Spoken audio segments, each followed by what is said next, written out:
अस्सलाम वालेकुम, मैं हूं हुरैन फातिमा और आप देख रहे हैं हिमायती न्यूज HD चैनल। नजर डालते हैं आज की अहम खबरों पर।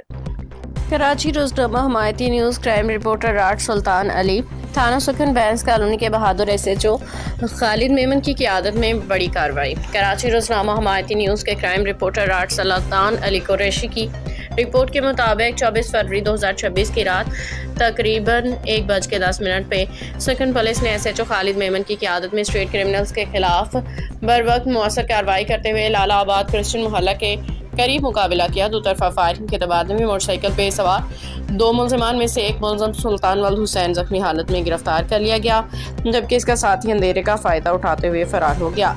गिरफ्तार मुलजम के कब्जा से एक अदद 30 बोर पिस्तौल और 3 जिंदा राउंड बरामद होने पे जख्मी मुलजम को फौरी तौर पर तिबी इमदाद के लिए जिना अस्पताल मुंतकिल कर दिया गया। शहरियों ने SHO खालिद मेमन और सुखन पुलिस की जुर्रतमंदाना कार्रवाई को सराहते हुए जराइम पेशा अनासर के खिलाफ ऐसे इकदाम जारी रखने की उम्मीद जाहिर की। सुखन पुलिस जराइम के खिलाफ मुतहर्रिक अवाम की जान माल का तहफ़्फ़ुज़ अव्वलीन तरजीह है। मज़ीद अपडेट्स के लिए देखते रहें हिमायती न्यूज HD चैनल।